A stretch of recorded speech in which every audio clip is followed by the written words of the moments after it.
va faire le bilan du tournoi Destination parce que il y a eu des bas au début, des hauts à la fin. Entre deux, ça a été on va en faire le bilan. On va d'abord regarder du coup les 5 résultats du 15 de France dans ce tournoi-là, pour voir du coup que ça a été relativement poussif contre les Italiens, qu'on a été vaincu, je ne sais pas si vous allez me contredire, mais plutôt logiquement contre les Irlandais. On a gagné de justesse contre les Écossais, et ça a été un chef-d'œuvre contre les Anglais pour finir sur un match curieux, mais au final contrat rempli pas d'inquiétude sur le dernier match.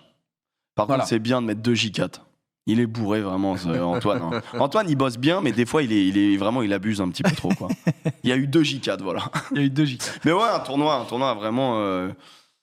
franchement... Si tu dois mettre une note sur 10, tu mets quelle note? Trop les notes, toi. Oui, je vais mettre des j'aime couleurs, bien, parce que des comme gommettes, ça, je demande au chat aussi. Et dans le chat, ils peuvent nous dire... Mais en fait, le tournoi, il est particulier. Moi, j'avoue que j'ai pas envie d'être trop dur avec cette équipe de France. Donc, moi, je mettrais un bon 7, tu vois. Un bon 7, je pense que c'est une bonne note. Parce que bien évidemment, il n'y a pas la victoire. On est compétiteurs, enfin, surtout eux. Et du coup, ils ont envie de le gagner, ce tournoi. Malheureusement, il y a cette défaite en Irlande. Mais c'est une défaite, je vais te dire, moi, à titre personnel, je suis très content qu'elle soit arrivée. Parce qu'elle n'est pas honteuse, elle est contre la meilleure nation du monde, elle est là-bas, ça crée en plus un passif, donc très bien, si on est amené à croiser avec eux en quart de finale ou plus loin dans la compétition, très bien, on a un passif, on est en position de revanche par rapport à eux, ça me plaît assez, et en tout cas ça nous enlève de la tête, oh là là, l'équipe de France est sur une série de victoires incroyables, parce que si tu traînes cette série-là jusqu'au match d'ouverture contre les All Blacks, commence à être lourde un peu cette série, tu vois. Donc là, je suis très content. Quel enseignement est-ce que tu tires de 6 nations, positif ou pas, Fabien? Oui, plutôt positif. C'est vrai que ça a été poussif au départ. C'est pour ça que je rejoins Aymeric sur la note de 7 sur 10. C'est parce que ça a été un peu trop bancal en début de tournoi. Une victoire, comme on le sait tous, à l'arrache en Italie.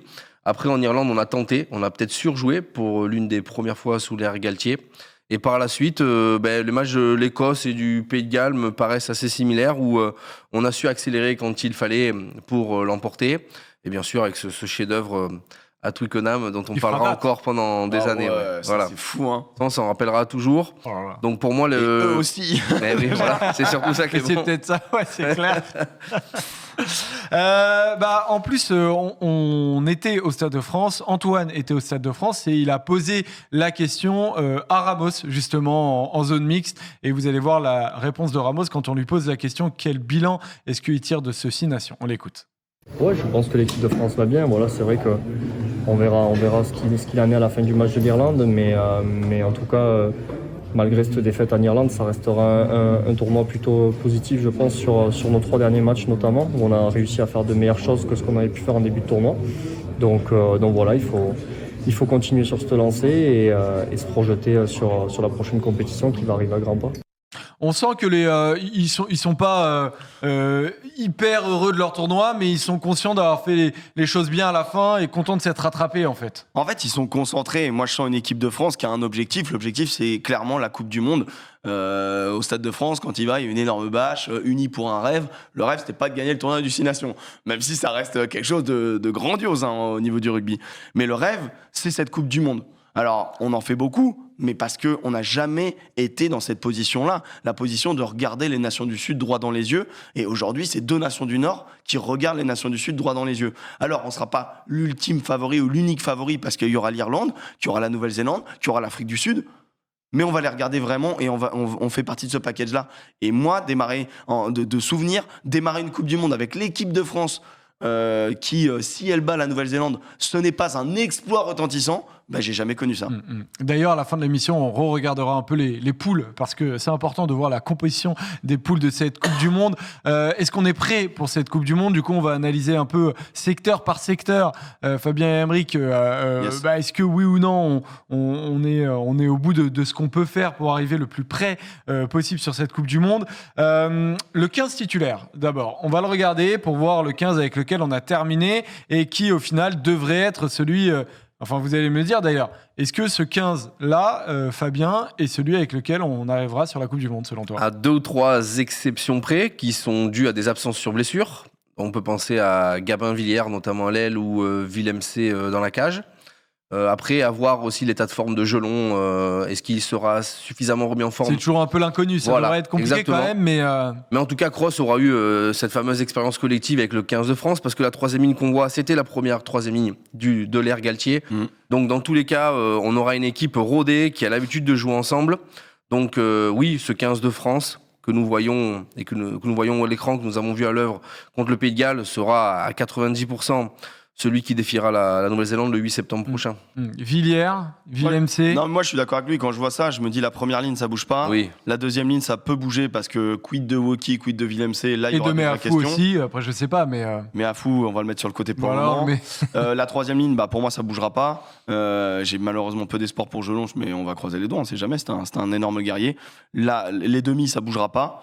Et derrière, je te rejoins, il y a, à mon avis, Gabin et potentiellement Jaminet. Mais là, c'est vrai que Ramos, il reste sur deux énormes matchs et il offre des solutions offensives différentes de Jaminet. Donc moi, j'aimerais qu'on les utilise, ces deux gars-là, en fonction de qui on joue.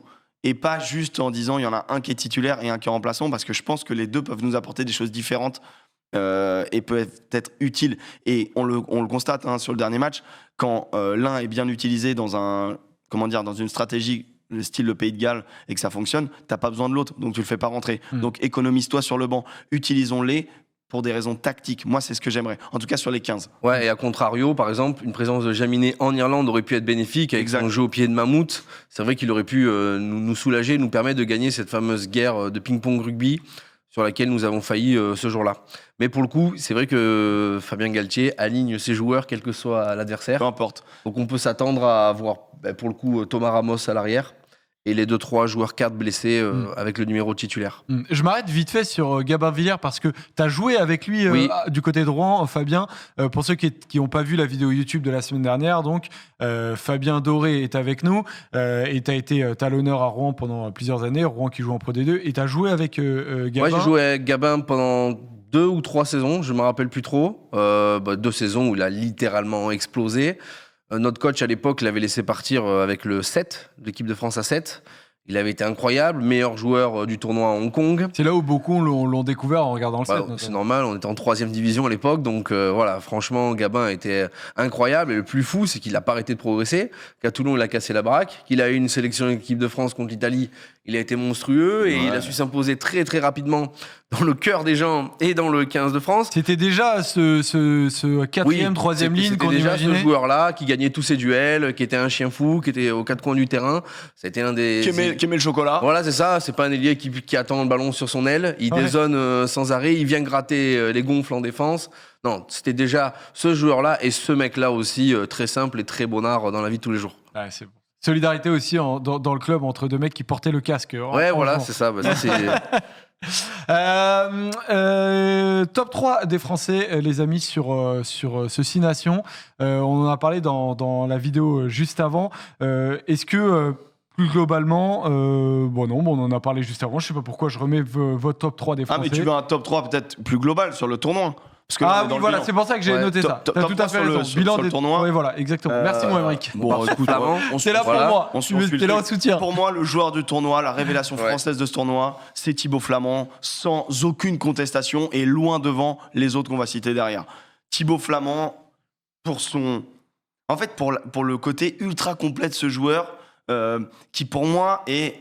je suis désolé, c'est ce qu'on appelle un second ligne moderne, parce qu'avant, les secondes lignes pas modernes, il portait moins le ballon, il savait moins faire des schistés. Moi, je me rappelle de son petit offload sur Dupont, en schistera, en se faisant plaquer. C'est des petites réalisations techniques qui sont quand même assez délicieuses.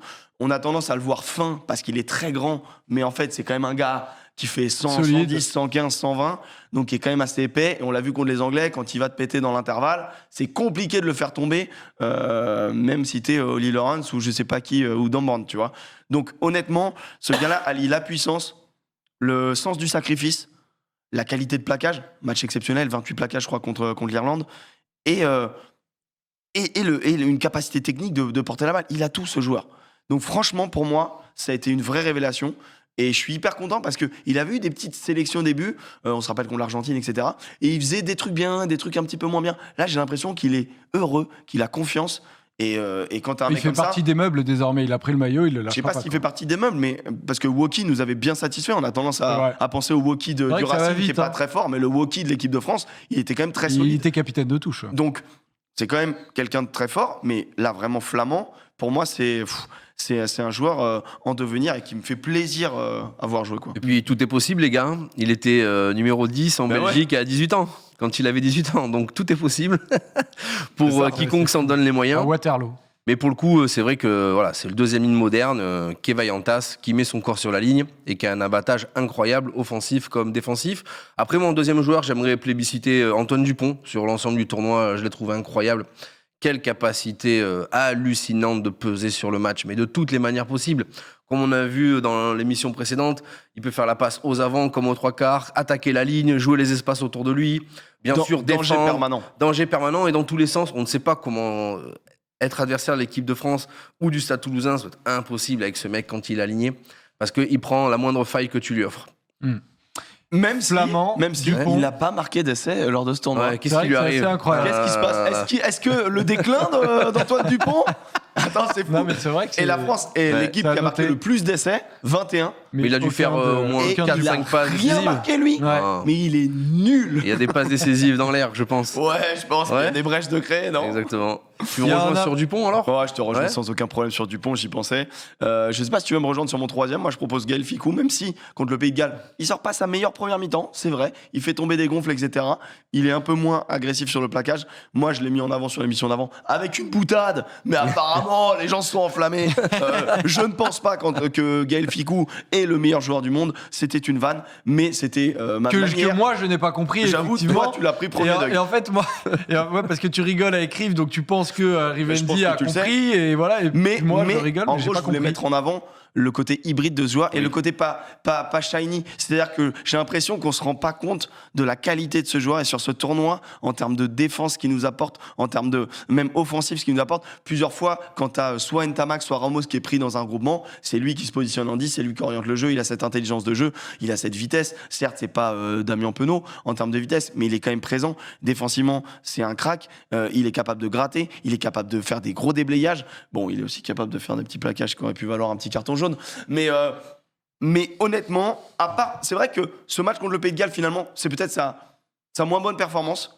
Mais si on prend l'ensemble du tournoi, Il moi le j'ai mérite, du mal à pas le mettre dans un potentiellement. top 3. Ouais. Maintenant, tu peux avoir d'autres joueurs. Non, mais Ouais. on oublie à quel point c'est monsieur propre. Il a Bah toujours ouais. 14 sur 20 à minima ou 16 sur 10, Joseph, comme tu préfères. Mais pour le coup, il est toujours très propre, très juste et il sait faire jouer les gens autour de lui. Moi, j'aurais aimé peut-être mettre en avant Ramos en numéro 3. Bon, si ce n'est le match en Irlande où beaucoup de gens lui sont tombés dessus.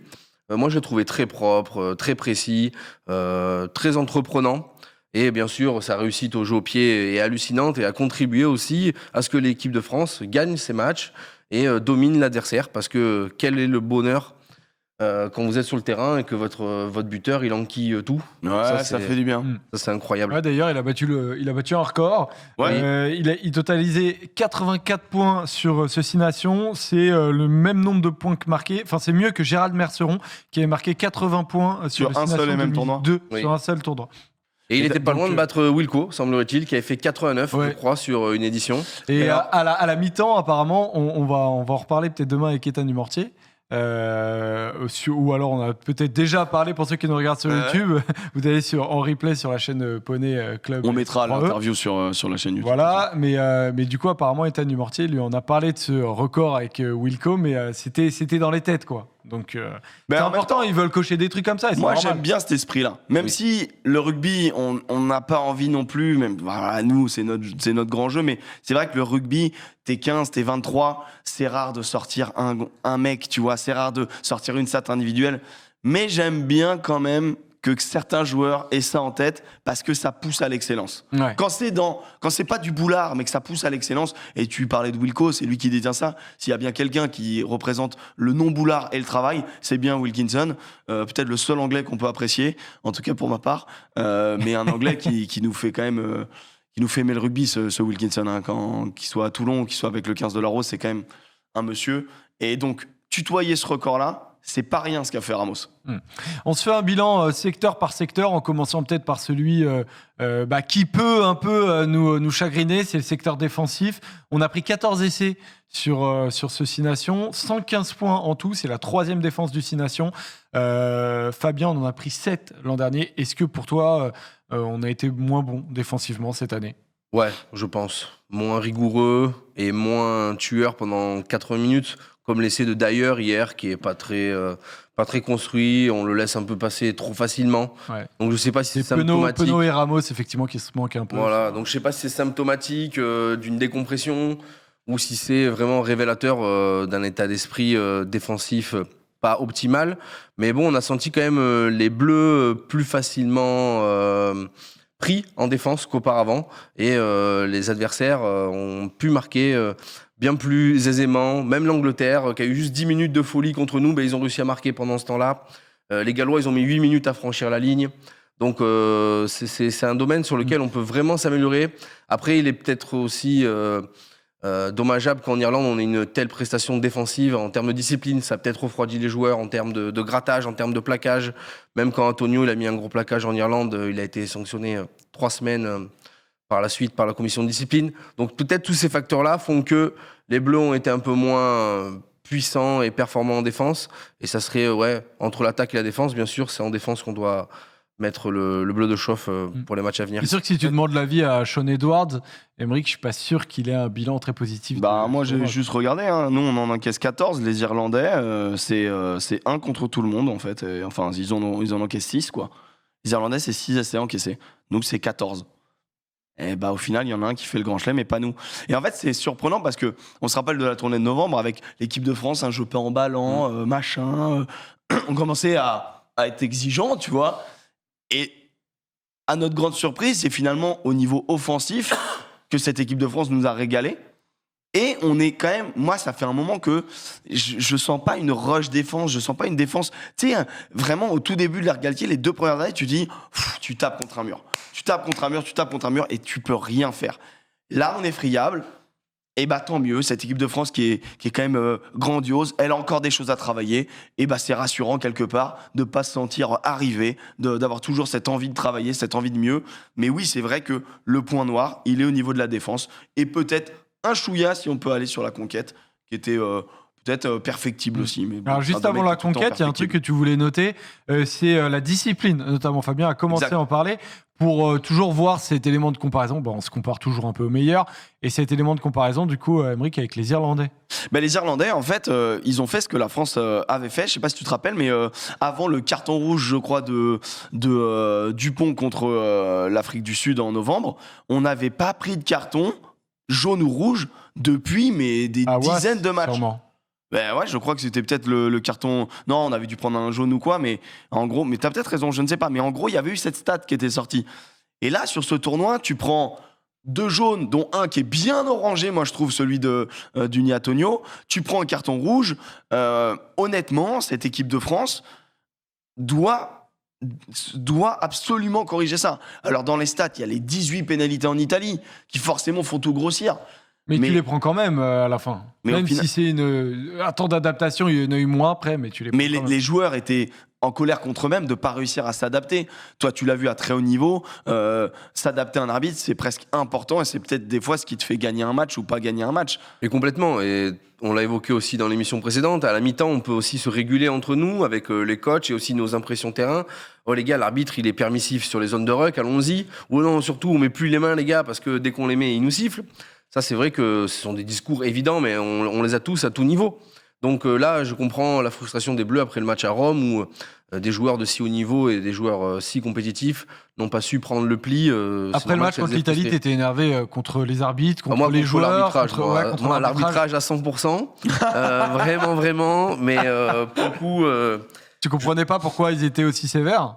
Ouais, je trouvais que ça allait que dans un sens, mais tu sais, comme on est souvent partisans, donc j'étais pas forcément... Non, je peux pas te dire que j'étais objectif à 100%, Mais en tout cas, par la suite, j'ai pas de nouveau eu ce sentiment de French bashing au niveau de l'arbitrage. Donc, c'est qu'en réalité, les joueurs ont su s'adapter sur la pelouse et nous permettre de Et moins être chaque arbitre a pénalisés. un style différent. Exactement. Barnes, il arbitre largement différent. Nick Berry, je suis désolé, Nick Berry, il a eu des occasions pour nous la mettre, entre guillemets, si on raisonne un peu comme Ouais, ça. c'est ça. Il a eu quand même beaucoup d'occasions pour nous sanctionner. Notamment le plaquage de Ficou sur La Will carte de Jones. Ficou, il peut Le sanctionner Will Jones, plus il est durement. plus assez souple pour pouvoir relancer la tête. direct. Ouais, puis même- Il s'est dit, oh putain, je mets la main, je tombe tranquille. Contre les Anglais, on a vu plusieurs grattages de dentier, on est très content, mais techniquement, il y a 2 grattages où il pose la main. Bon, bah ça, sur le premier match, t'étais sanctionné, tu vois ce que je veux dire. Non, mais c'est Donc, clair. faut s'adapter à l'arbitrage, mais moi, je crois pas trop aux nouvelles règles, cette Oui, théorie-là. je suis d'accord avec toi. Je crois juste qu'il faut s'adapter à l'arbitrage Ouais. et il y a des arbitres qui sont un peu plus sévères, un peu plus regardants sur les possibilités de gratter ou pas. Et en effet, l'équipe de France utilise beaucoup plus le contre-rock, on l'a vu très bien fait, avec la fameuse petite chandelle où à la réception, t'as un aux jambes et puis t'as Olivon ou Aldrit ou même Penaud qui arrive et qui déblaye tout. Et bah ça, c'est un truc utilisé et qui, en plus, en termes de momentum, mais te regonfle l'équipe d'une grosse manière, donc qui est très bien à utiliser, quoi. Et pour le coup, un sujet aussi sur lequel je nous estime perfectibles, c'est la conquête aérienne, justement, sur ces jeux au pied dans la boîte. Ah ouais. Les box kicks, qu'ils soient tapés par Dupont ou par l'adversaire. Il est vrai que je nous trouve friables là-dessus. Ça a notamment été un des gros points faibles de Teddy Thomas, qui l'a malheureusement, je pense, amené à ne plus porter le maillot bleu. Mais on est quand même perfectible là-dessus et on gagne très rarement des duels offensifs. Et c'est d'ailleurs grâce à ça que le Pays de Galles a pu reprendre la main sur le match de la 55e à la fin du match hier. Ils ont commencé à gagner tous les duels en l'air. Donc on prenait un peu la marée dessous. Et cet élément-là, quand on est en possession du ballon et qu'on décide de mettre un jeu au pied de pression, ça peut être tellement galvanisant pour une équipe de gagner 20 mètres, gagner un duel aérien et remettre toute l'équipe dans l'avancée. Parce que Le moment où Romain Ntamak récupère une balle Ouais. du bout Il la des ressort doigts, parfaitement. Oui.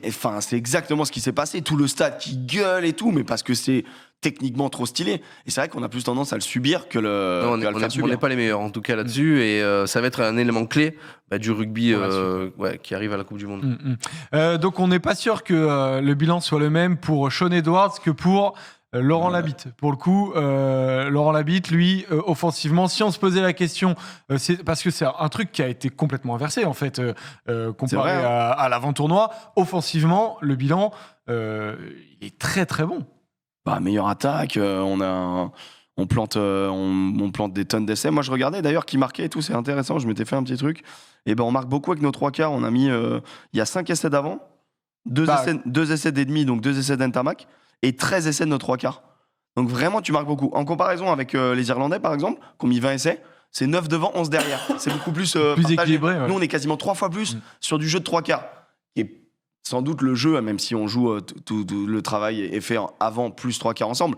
Mais les finisseurs, et je peux te dire que c'est partagé. Danty a marqué, Ficou a marqué, Dumortier a marqué, Ramos a marqué, et bien évidemment, Penaud a marqué. Tout le monde marque Penaud a dans marqué cette ligne de 3 d'ailleurs. quarts. Penaud a marqué d'ailleurs. Alors je ne sais pas si Antoine, tu as pu rajouter la photo que Aymeric t'a envoyée juste avant la préparation d'émission, mais les essais qui sont sélectionnés pour être les plus beaux essais du tournoi, et notamment il y a 3 essais. Il y a Penaud contre l'Irlande, Penaud contre l'Angleterre, Penaud contre le Pays de Galles. Voilà. Donc en plus de marquer des essais, on marque des beaux essais. Fabien. Non, mais c'est littéralement extraordinaire d'être fan du 15 de France aujourd'hui.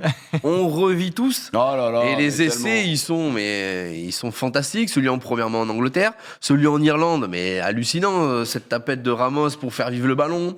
Et Penaud qui traverse le terrain, oh là là, et qui bouffe tout le monde à la vitesse pure. Et Jelonge qui quand même qui fait un super prend relais. Sexton. Exactement. Non, ça a vraiment été incroyable. Et on en a vu plein des beaux essais comme ça. Il y a des highlights sur YouTube assez hallucinants depuis. Alors bon, là comme c'est un screen de chez moi, on voit que j'ai sélectionné celui contre l'Angleterre. Alors celui contre l'Angleterre, c'est pas celui en première main.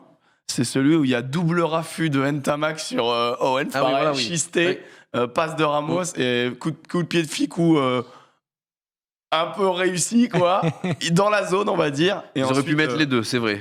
Mais et à un moment donné, il fallait bien choisir d'autres gars. Par exemple, ils ont mis l'essai de Bruno contre l'Irlande. L'essai de Bruno contre l'Irlande, c'est une bête interception. Je suis désolé, il a rien à foutre là, quoi. Complètement. Je sais pas pourquoi ils avaient Il avait un envie de prénom mettre français, il a un Italien, patronyme peu. français. Oui, c'est vrai, Voilà. c'est vrai. Bruno. Je prends 2 secondes avant de passer au secteur de la conquête, justement, pour remercier notre sponsor, l'Armée de l'air et de l'espace. Vous voyez juste là, pardon, voilà, je me trompe toujours, il y a écrit Devenir aviateur. Si vous allez sur le compte Twitter qui s'appelle Devenir aviateur, vous pouvez découvrir les métiers de l'Armée de l'air et de l'espace. Voilà, on les remercie beaucoup. Voilà, le compte Twitter est là, @Devenir aviateur. Vous pouvez aller suivre ça. Vous pouvez trouver des métiers qui vous intéressent beaucoup. Et pour découvrir certains métiers, vous pouvez regarder nos 2 dernières émissions YouTube. Il y a 2 portraits qui sont dispo, le sergent Guillaume et le sergent Marilou, qui vous font découvrir 2 métiers de l'armée de l'air et de l'espace. Le bilan du coup de la conquête, les gars, en commençant par la mêlée. Fabien, est-ce que 75% de mêlée est gagné, mais c'est un peu plus global, il y a ce chiffre-là. Est-ce que tu es satisfait de notre conquête en mêlée? En tout cas, on a fini sur une bonne note. Le retour de Antonio nous a permis de redevenir dominateur, d'aller conquérir le ballon, de faire mal à l'adversaire et d'obtenir des pénalités. On a quand même eu aussi une mêlée qui nous a permis de lancer le jeu, ce qui est parfois aussi un objectif des entraîneurs. Et moi-même qui étais première ligne, on me disait juste talonne le ballon et serre, quoi. T'es pas obligé de pousser comme un fou. Donc, bien entendu, la réalité de l'affrontement est tout autre. Mais ça a l'air facile. On faisait plaisir au coach quand il disait ça. Mais c'est vrai qu'on a vu notamment cet essai de Olivon en Angleterre où Aldrit part grâce à une mêlée hyper dominatrice du bon côté et permet de... Qui se tourne un peu en plus, justement, qui les empêche Voilà. d'intervenir. Le troisième ligne est loin de la sortie de Aldrit. Non, moi j'ai trouvé la mêlée très intéressante. On a eu 1 ou 2 passages à vide. On appelle des passages à vide quand on prend des pénalités. Donc, je veux dire que ça n'a pas été un élément qui nous a empêché de dominer l'adversaire. Après, il n'y a pas une seule nation qui n'a pas pris de pénalité sur sa mêlée. Exactement. Même l'Irlande, Porter se fait pénaliser, etc. Genk se fait pénaliser. Donc voilà. Non, la mêlée est plutôt positif, le retour là-dessus, surtout d'un point de vue offensif, parce que soit on a dominé l'adversaire en obtenant les pénalités, soit on a pu lancer le jeu autour de ça et on a pu marquer peut-être 2 ou 3 essais après mêlée, et dont un immédiatement en Angleterre avec Olivon, suite à la percée d'Aldrit. Bon, moi je suis totalement d'accord avec le spécialiste de la mêlée de cette émission. De toute manière, qu'est-ce que tu veux que je dise? On peut pas, c'est vrai qu'on peut. Moi, je vais te dire, Fabien, du coup, qui a été talonneur à Rouen, c'est difficile de dire écoute, je pense que tu as totalement tort sur cette analyse de la mêlée. Surtout que le talon est peut-être le mec qui s'y connaît le mieux dans le domaine je pense qu'il a déjà mis la tête là où moi je l'ai jamais mise. Donc du coup, moi j'en suis sûr. Et je parle que de rugby, attention. Oui, s'il te plaît. Ça aussi, on peut le certifier. Même si j'ai aussi des doutes dans la vie. Mais... Voilà, c'est ça, exactement. Passons du coup plutôt à la touche. Bilan en touche. On va voir un chiffre aussi, 87% de touches gagnées. Les gars, content, pas content? Écoute, moi en vrai, il faut que je me refasse les matchs de la France pour comprendre ce que c'est que vraiment une touche gagnée, entre guillemets. Tu vois, genre, est-ce que vraiment c'est des touches gagnées? Pour moi, une touche gagnée, c'est une touche où tu peux exploiter quelque chose derrière. Ouais. Contre le Pays de Galles, il y a des touches qu'on gagne, sauf que s'il y a une touche où tu veux voler un ballon, ça tombe sur l'épaule de cross et tu prends une full pression et tout, alors techniquement dans la stat tu l'as gagné, mais en fait tu peux rien en faire derrière. C'est vrai, alors touche gagnée dans les stats, c'est une touche que tu voilà. Ballon pas perdu en fait. C'est ça. Ballon conservé, mais donc touche exploitable. C'est vrai que c'est différent de touche exploitable, t'as raison. Voilà, mais cette stat n'existe pas, faut la faire nous-mêmes quoi. Voilà. C'est pour ça que ça prend plus de temps. On doit travailler, donc c'est chiant. Non mais c'est juste que ça prend du temps. Mais c'est génial, bien sûr. Il y a beaucoup de choses à regarder, hyper important. C'est un truc intéressant à faire en tout cas. Et pour le coup, sur le domaine de la touche, donc on a tous en tête bien sûr l'essai de Penaud en Angleterre, qui est issu d'une touche prise devant en plus, donc on peut quand même lancer le jeu pour les 3/4 quand on prend le ballon dans les 8 premiers mètres en premier bloc. Moi, ce qui me chagrine plus personnellement, c'est nos molles offensifs. J'ai pas le souvenir qu'on ait vraiment emporté une équipe sur un molle durant ce 6 nations. Alors qu'on avait su le faire contre la Nouvelle-Zélande il y a 18 mois, où Movaka avait été le meilleur marqueur de la tournée, parce qu'il avait notamment profité de la surpuissance de son pack d'avant. Donc voici peut-être aussi un nouveau point d'amélioration pour nos Bleus en vue de la Coupe du Monde. Moi, je trouvais que, je te rejoins totalement sur le côté offensif. Sur le côté défensif, moi, je défendais au contraire le fait que j'aimais bien la stratégie de déchirer les molles adverses, où il y a vraiment cette notion de déchirer, enlever des joueurs, parce que comme tu peux être déjà lié, tu les enlèves, donc il y a moins de puissance, et ensuite cette volonté de les twister. Et je trouvais que ça, ce travail-là était pas mal fait parce que contre l'Irlande, on a peu encaissé. En fait, on a peu encaissé, on s'est pas fait enfoncer direct. Après, une fois que tu les as ralentis, ils ont le droit de lancer des combinaisons derrière et de nous planter. Les Écossais ont fait ça, mais je trouve que sur l'action même du maul, défensivement, même si tu subis quelques mètres, globalement, tu arrives à bien les détruire. On l'a vu contre le Pays de Galles, même s'il y a un moment donné, on a un gros coup de pression où on voit Ken Owens qui arrive, qui a 2 doigts de marquer. Moi, j'ai le sentiment qu'à un moment donné, comme le mollet est déchiré, je pense que son épaule est déliée. Et pour moi, il y a une obstruction du coup. Oui. Mais bon, l'arbitre a toujours raison. Il estime que non, donc c'est sans doute lui qui était le mieux placé pour le voir. Mais je trouve qu'on arrive vite à détruire ces mecs-là. Et c'est un point assez positif malgré tout, même si ça reste à travailler, à perfectionner. Je vous pose la question à tous qui vous êtes en train de nous regarder dans les commentaires ou dans le chat en live. Est-ce que, oui ou non, l'équipe de France est prête pour la Coupe du Monde? Est-ce qu'elle est prête, Aymeric? Oui ou non? Oui, parce que mentalement, cette victoire en Angleterre a tout basculé. Elle a emporté les gens comme elle a emporté ce groupe. Ce groupe a confiance. Et ça s'est confirmé contre le Pays de Galles quand il décide d'accélérer. Bon, bah ça met des points. Ça met des points, bien évidemment. Alors attention, c'est... Désolé, hein, une petite équipe d'Angleterre et une équipe du Pays de Galles en reconstruction. Maintenant, c'est ceux qui étaient en face de nous. Donc avant, on a peut-être subi, mais on a quand même pris un point de bonus offensif contre l'Écosse. Et pourtant, c'était la plus belle équipe d'Écosse depuis on va dire du 21e siècle. Donc voilà, l'équipe d'Irlande, on fait un match où on est capot ouvert. On se rappelle, plus de 46 minutes de temps de jeu effectif. On souffre, mais à la 72e, on est encore taille-taille. On est encore à 6 points. Donc moi, je trouve que cette équipe de France s'est créé un antécédent avec l'Irlande et c'est une très bonne chose. Et cette équipe de France s'est rassurée. Cette équipe de France est la 2e meilleure nation mondiale. Bien évidemment, les nations du Sud n'ont pas joué. Forcément, on n'a vu que ça. Mais moi, je suis rassuré par cette équipe de France. J'ai eu un peu peur en début de tournoi, mais comme c'est monté et qu'on reste sur une note positive, et du coup, il y aura des matchs de préparation en août. J'espère que ça va confirmer cette ambiance-là pour démarrer pied au plancher contre les All Blacks. Parce que ce match-là, il faudra le gagner d'entrée pour se lancer dans la Coupe du Monde. Très bien. Pour moi aussi, l'équipe de France est prête et en plus, elle sera encore meilleure le 8 septembre prochain pour le début de la Coupe du Monde. Je crois que les joueurs se retrouvent dès le 25 juin pour préparer la Coupe du Monde. Donc, ils auront tout juillet, tout août pour parfaire leur connexion. Je me rappelle aussi de la conférence de presse de rentrée de Fabien Galtier début janvier où il disait on garde en réserve quelques schémas offensifs pour surprendre nos adversaires lors de la Coupe du Monde. Donc déjà qu'on se régale et déjà que ça marche, alors imaginons un peu ce qui va arriver derrière. Et par rapport aussi aux différents sujets qu'on a pu évoquer, perfectibles du 15 de France, ces deux mois-là où ils vont vraiment être en autarcie, les 42 joueurs qui vont préparer la Coupe du Monde, on peut être sûr et certain qu'ils vont gommer tout ça et encore être meilleurs. Donc je suis plutôt confiant pour le début de cette Coupe du Monde où un sacré match nous attend contre la Nouvelle-Zélande.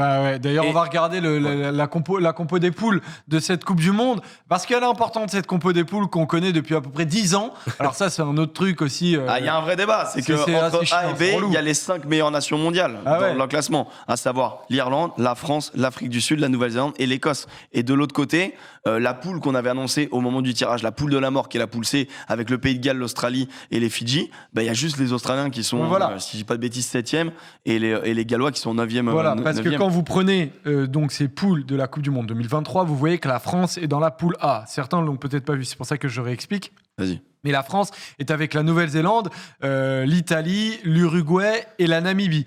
Et cette poule-là va donc croiser nécessairement avec la poule B, donc qui est juste à côté.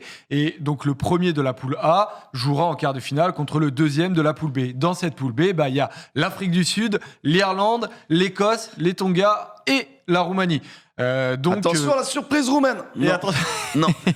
Non, toi tu dis attention à la surprise écossaise. Moi, je vous dis, le premier match de l'Écosse contre l'Afrique du Sud, faudrait être devant la télé.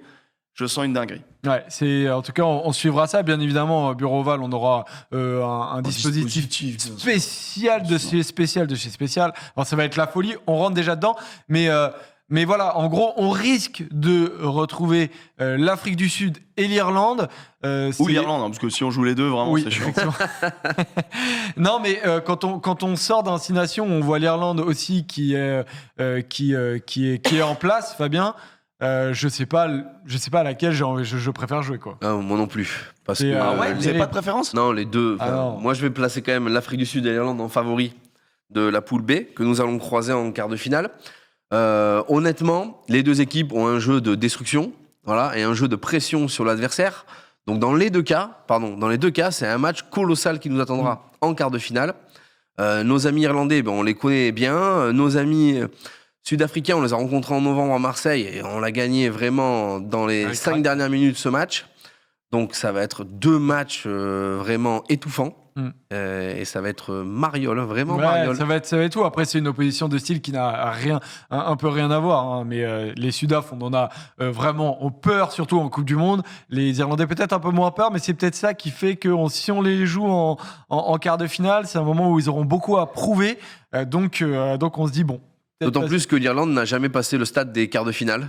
Il y a Voilà, des c'est pour petits- ça qu'ils auront beaucoup à trouver. C'est à vrai. prouver, ouais, ça va être. Donc eux, un ça grand sera pareil. Ils moment vont pour eux. rencontrer la France ou la Nouvelle-Zélande, très probablement. Donc ils auront un match dantesque à jouer pour essayer de battre leur meilleure performance. Moi, je crois que l'Afrique du Sud, c'est quand même. Tu vois, en fait, est-ce que la France est prête? Là, on se pose la question. Nous, on estime que oui. Est-ce que tu penses que l'Afrique du Sud est prête pour cette Coupe du Monde? Moi, j'ai un peu plus de doutes. Est-ce que la Nouvelle-Zélande est prête? La Nouvelle-Zélande, elle a subi quand même pas mal de remous, tu vois ce que je veux dire? Et ils n'arrivent pas hyper sereins. On sait que ces nations-là, les nations du Sud, vont jouer un rugby championship diminué, comme à chaque fois avant une Coupe du Monde, donc sans match retour, avec que des matchs allés. On aura un petit peu une bonne information. Pour eux, ça va être des matchs de prépa assez intéressants, vu que voilà, donc il y a Australie, Nouvelle-Zélande, Afrique du Sud et Argentine qui vont se jouer. Moi, j'estime quand même que l'Afrique du Sud offre moins de certitudes que lors de la dernière Coupe du Monde, même si, bien évidemment, je connais l'histoire, et je sais que 6 mois avant la Coupe du Monde, ils donnaient aucune certitude, ils sont champions du monde et on peut rien dire. Mais j'ai le sentiment que cette équipe d'Afrique du Sud, on a du répondant. On a peut-être autre chose à leur proposer. Cette équipe d'Irlande, il y a un passif. Ça peut être aussi intéressant. Je nous vois supérieur sur un match de quart de finale en France, tu vois. Maintenant, c'est vrai que ce qui est frustrant dans le tirage des poules, c'est qu'en quart de finale, même les deux quarts de finale de l'autre côté, c'est deux finales potentielles, quoi. Imagine, t'as un Irlande-France Non, mais et un Nouvelle-Zélande-Afrique du Sud. Quelle dinguerie, quand même. Non, mais Mais c'est pour clair. ça qu'on va vivre une Coupe du Monde exceptionnelle. Merci les gars d'avoir été avec nous. Merci à tous dans le chat, en commentaire, d'avoir suivi avec nous ce tournoi à destination.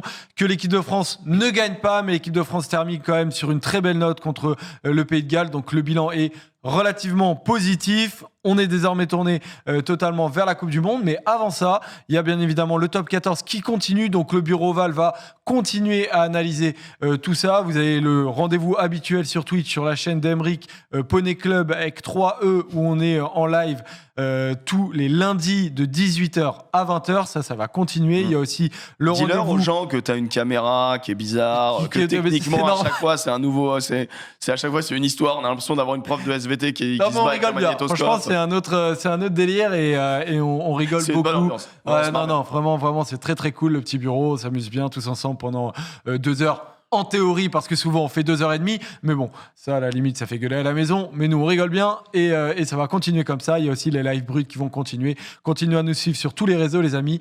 Merci vraiment à tous. Et que dire à part allez les Bleus Et on est allez le tourné rugby, à fond quoi. sur la Coupe du Monde. Ciao, ciao les amis, gros bisous. Ciao. Bisous les copains.